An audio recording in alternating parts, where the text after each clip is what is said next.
sortir des arbres.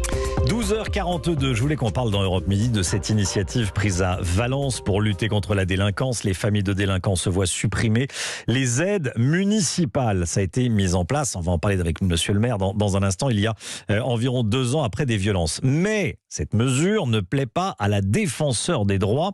Avant d'être en direct avec le maire de Valence, Victor Pourchet avec nous. Bonjour Victor. Bonjour. Expliquez-nous ce qui est mis en place à Valence et ce qui ne plaît pas à la défenseur des droits. Oui Romain, il faut se replonger d'abord à la Toussaint 2020. Valence connaît des violences urbaines avec notamment une 60aine de voitures brûlées pendant les vacances.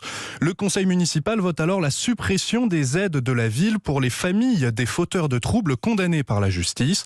Plus de chèques culture ou de chèques sport, plus d'aides pour favoriser l'accès au transport ou encore payer la cantine. Si la défenseur des droits Claire Hédon demande la suspension de cette mesure, c'est qu'elle lui reproche une atteinte à l'intérêt supérieur de l'enfant, notamment aux frères et sœurs des délinquants mis en cause.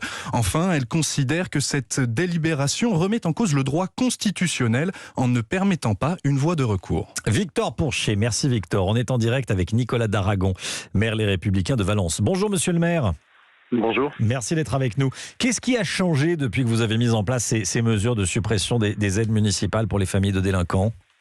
Ce qui a changé, c'est qu'auparavant, devant le Conseil des droits et des devoirs des familles, on avait 3 catégories de familles. Les familles lucides qui acceptaient les mesures éducatives, les familles qui ne comprenaient pas parce qu'elles ont des problèmes de langue, par exemple, et avec lesquelles il fallait qu'on fasse des efforts supplémentaires et qui acceptaient les mesures éducatives. Et puis une 3e catégorie de familles, les familles qui étaient dans la provocation et le déni, qui nous expliquaient que leurs enfants étaient merveilleux. Cette 3e catégorie de familles, celle qui se moque de nous, elle a disparu. Ça veut dire que dorénavant, elle accepte les mesures éducatives, l'accompagnement que la ville propose. Donc sur une 30aine de familles reçues, nous avons 30 réussites dans le parcours éducatif qu'on propose. Ah oui, ça change tout. Vous nous dites que les parents comprennent la méthode forte, hein ? Les parents comprennent la menace financière sur le portefeuille. C'est à eux qu'on verse les aides pour éduquer leurs enfants. Je n'ai aucune raison d'en verser quand ils n'acceptent pas de contribuer à l'éducation de leurs propres enfants. Qu'est-ce que vous disent les habitants de Valence ?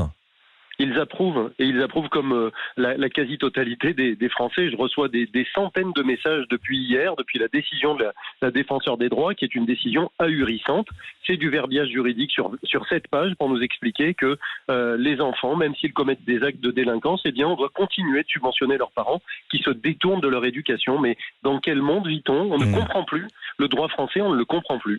Qu'est-ce que vous répondez à la défenseur des droits là, qui vous a donc écrit en début de semaine ? C'est une mesure politique selon vous ? Écoutez, on a déjà entendu parler de cette défenseur des droits sur les contrôles d'identité. Je pense qu'elle a en effet des accointances politiques dont on pourrait parler, mais surtout ce que je veux lui dire, c'est que c'est un avis et que je n'ai pas le même avis qu'elle et qu'évidemment je ne reviendrai pas sur cette décision et qu'en plus la députée LREM avait transmis la décision au tribunal administratif, qu'elle a été déboutée, que la cour administrative d'appel a pris la même mesure.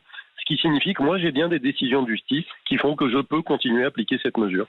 Est-ce que les familles de délinquants qui pourrissent la vie des habitants dans les HLM risquent également de se faire expulser ? Exactement. Depuis 2014, on a mis un processus en place qui nous permet, après 2 mises en demeure, de demander une résiliation judiciaire du bail. On en a fait 140 depuis 2014. Sur un seul principe finalement, c'est de dire que dans une cage d'escalier de 25 appartements, on a parfois une famille qui empêche tout le monde de vivre tranquillement. Eh bien ces gens-là, il n'y a pas de raison qu'on continue à les aider au travers d'un logement social. Donc on dénonce le bail, on les expulse et ils trouvent à se loger ailleurs. Et ils trouvent à se loger ailleurs. À gauche, on entend parfois souvent même que les mesures ce type de mesures que vous prenez ne fonctionnent pas, que c'est trop dur d'expulser des gens à problème.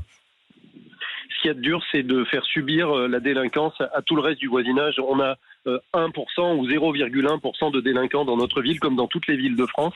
Ces gens-là pourrissent la vie à des centaines, à des milliers de personnes. Voilà ce qui est insupportable. Et ce qui est encore plus insupportable, ce sont ces familles qui n'assument pas leur devoir d'éducation de leurs propres enfants. Ça, c'est insupportable. Et c'est ça l'échelle des valeurs que je défends et que la défenseur des droits, visiblement, ne comprend pas. Merci beaucoup, monsieur le maire. Nicolas Daragon, maire Les Républicains de Valence. Merci beaucoup d'avoir été en direct avec nous dans Europe Midi. Très bon après-midi à vous.